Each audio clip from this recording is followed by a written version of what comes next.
Greetings everyone, Brad here with Mild Mannered EDC.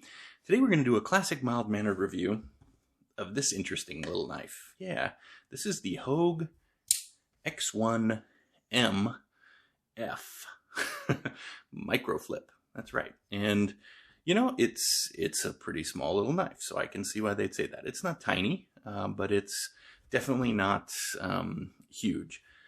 So this is an interesting offering from Hogue, and for those of you that don't know, Hogue is a manufacturer of knives, but they also are sort of better known in the firearms community. They have handles and grips and other kinds of stuff like that. But they've been making knives for a long time, I think for like over a decade or so. So this is not something new to them, and they're certainly not new to the market, but they are producing very high quality stuff, and it's all made here in America.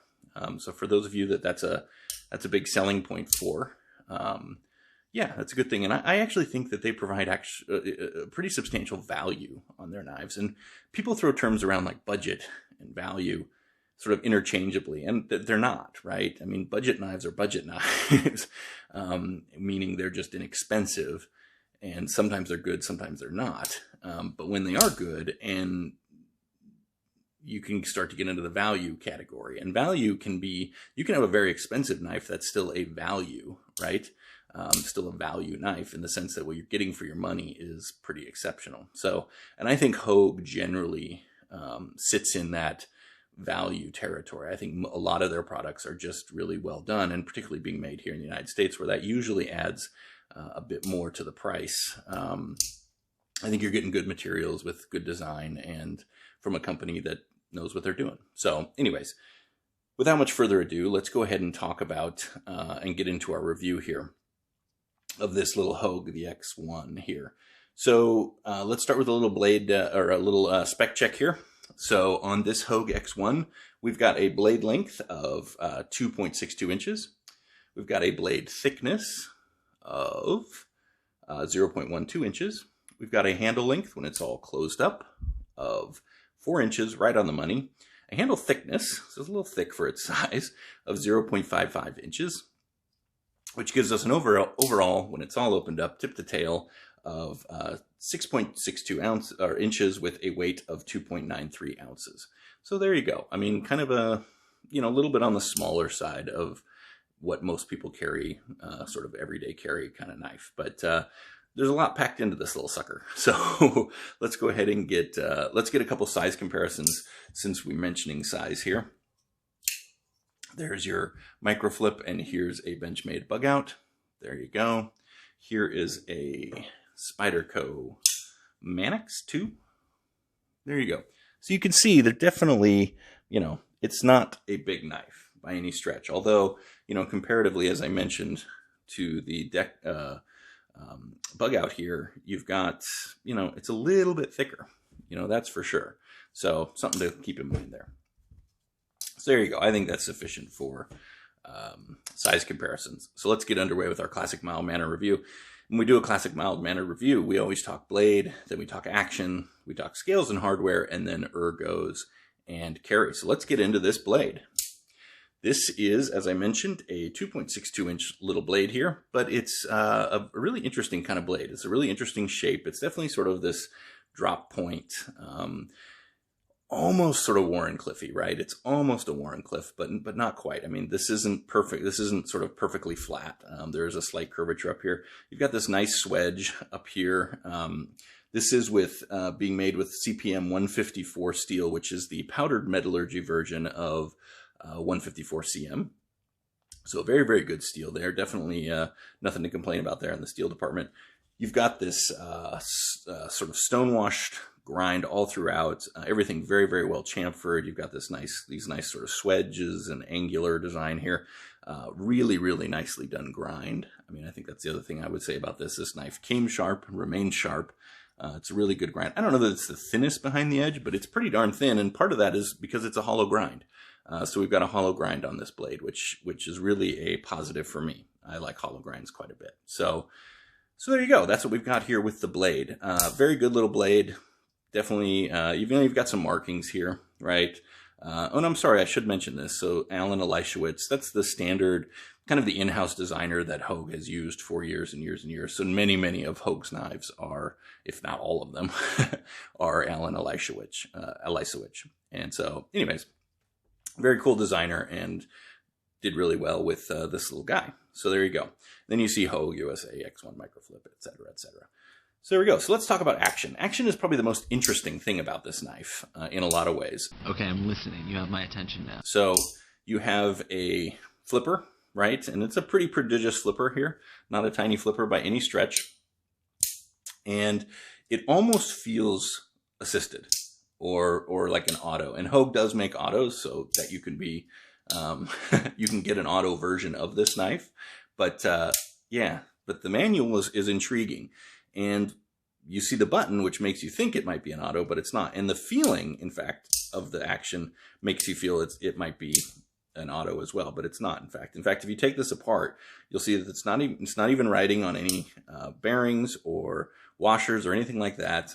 But it does have what's called an integral detent ball, and that actually creates a very strong detent. And this action is very good on the opening. It fires out with authority every single time, and that's pretty darn neat for a knife this size. I mean, it's got a very nice little action there.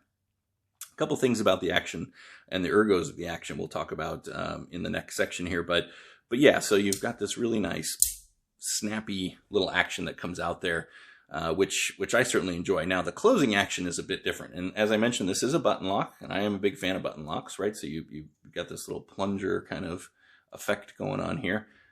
When you close it, that's about as far as it's going to close. So it never, because of that integral detent, it's never going to it's not going to be a drop shutty knife by any stretch. And in fact, even pushing with your finger, you've really got to, yeah, snap it in there. So be aware of that. This isn't designed to be a, Benchmade axis lock type, just drop shut kind of an action, or even any of these kinds, right? I mean, it's definitely, because of the way the detent works on this, it's just not meant to do that. But you are able to sort of do that quickly, and then you just finish it off like that. So anyways, just something to think about. Oops. There. Just when you're not throwing it around the house, that's just something to think about. The other thing to note about this, you've noticed there's this other little piece here. That is a lock for the button lock. So when the button lock when that's not in play, the button lock is freely pushable. Right, here you go.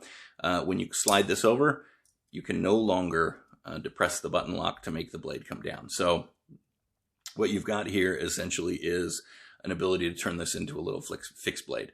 Now, some people really hate these secondary locks, and that they're not needed, they're useless, nobody likes them. I'm a little agnostic on it, to be honest with you. I know one way or another, I'm not sure I care.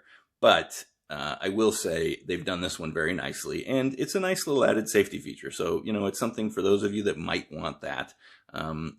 It's there if you need it. If you don't, it's pretty unobtrusive and it's out of the way. And, maybe it messes with the aesthetic a little bit, but there's enough other stuff going on here that I'm not sure that that's the biggest thing. But anyways, yeah, so you do have this little lock that slides back and forth there. Obviously, it's you've got no blade rock, no blade play. Built really, really well. I mean, this definitely feels built like a tank for a knife of this size, and just, yeah, the materials. So let's talk, since we're talking materials, let's talk scales and hardware. So what we have here is aluminum scales on both sides. We've got, standard, stainless steel hardware here, and a stainless steel clip, along with a little clip. So the clip is reversible. We'll talk about that, but a little insert there to make that look good. So, and then you've got this sort of, I assume this is kind of an FRN type backspacer there, and I'll kind of show that if I can. There you go. And that's kind of the extent.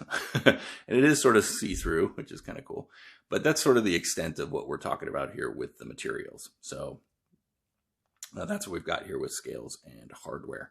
Now let's talk ergos and carry. So if you haven't noticed already, this knife has a million little angles on it. And while they're all nicely chamfered, especially, up here on the blade with the jimping and but this is a pet peeve of mine. They put it right here on, the landing pad. So when I say that, it's like you're flipping and your finger just stops right there on this rough part of and I just don't know why they put jimping there. I really don't. I mean, I understand, I guess, for here, when you're putting your thumb in here and you've gotten a little bit to, whatever, but this is just not that big a knife to begin with. And so I could have done without that. But this is also sort of very Elishawitz, right? I mean, there's a lot of his designs that do this sort of, kind of a lot of moving and shaking going on here on the handles and whatnot on the scale. So, like I said, from an ergo standpoint, this is a smaller knife, but I can get 4 fingers on there, no problem. I have a medium to smaller size hand, so you may not be able to do that if you've got a bigger hand, and that may bug you. You've also got a bit of a little pointy here part of the design. And I'm not sure if that was sort of a pseudo, the way it's sort of contoured here, if this was sort of an homage to a glass breaker or something like that. But, pretty much anything that's hard can be used as a glass breaker. Geez, you could definitely even use the old flipper tab here. But yeah, so that's sort of what we've got going on with ergos. They're not bad, but they're not great either. And in fact, there's a little bit of a hot spot here off the clip, but again, that's subjective. Let's bring that into carry, because that's where the clip is interesting. So this is not the most fantastic clip, and this is a clip that Hogue has used on a number of their knives.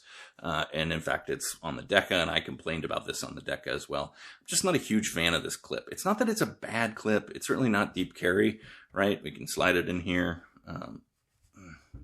But it's just not, yeah. So you've got a pretty significant part there sticking out. It's not a bad clip, but it's just not a great clip either. I'm sure you could find another clip to fit on there. And Hogue may even have additional clips. I am not a fan of the big Hogue lettering there on the clip either. It just looks a little gaudy, so I'd be happy to see that gone. But a deep carry and maybe a slightly different style, I think would be welcome on this little guy. But it is what it is. But it is, as I mentioned, ambidextrous. You can put it on both sides. And being a button lock, it is a fairly lefty-friendly knife as well. And it is nice to include this little plate here so that when you move the clip from one side to the other, you don't just have, space, because it is, somewhat, how they recessed it sort of, but not in a way that does you any good with your pocket. So anyways, price on this knife, anywhere from about $125 to $135, $140. That seems to be what you're getting. But, you've got aluminum scales here. You've got the CPM 154, all-American made, really good fit and finish. Some pretty interesting little engineering on this little knife. Really fun action. Like I said, there's a lot to like about this little knife, and it's one that I really wanted to get my hands on for a while and just never quite did. And then I finally just picked it up. I like the blade a lot. I like the action a lot. I don't know if this is going to stick around, to be honest with you, just because the ergos for me are not all that great for a little tiny knife. And this just in your pocket, it's just a little and with that big flipper tab and not a great clip, so I don't know if it's sticking around. But if this is something that you like, if you're a big, Elishawitz fan, or if you're just, a Hogue fan, or this just appeals to you on a lot of different levels, hey, there's a lot going on here. Even button lock fans. I mean, I'm a big button lock fan, so that almost was enough for me to want to buy this. But yeah, there you go. Hope you've enjoyed this review. If you did, please give the video a like and maybe consider subscribing to the channel. I really appreciate the support. It's a lot of fun doing these videos for you. I hope you found this informative and useful. Hopefully a little entertaining maybe in the process, especially when I'm just throwing knives all over the table here. But with that, as we always say here on the Mild Mannered channel, stay safe out there. Be mild-mannered to one another. And all the best.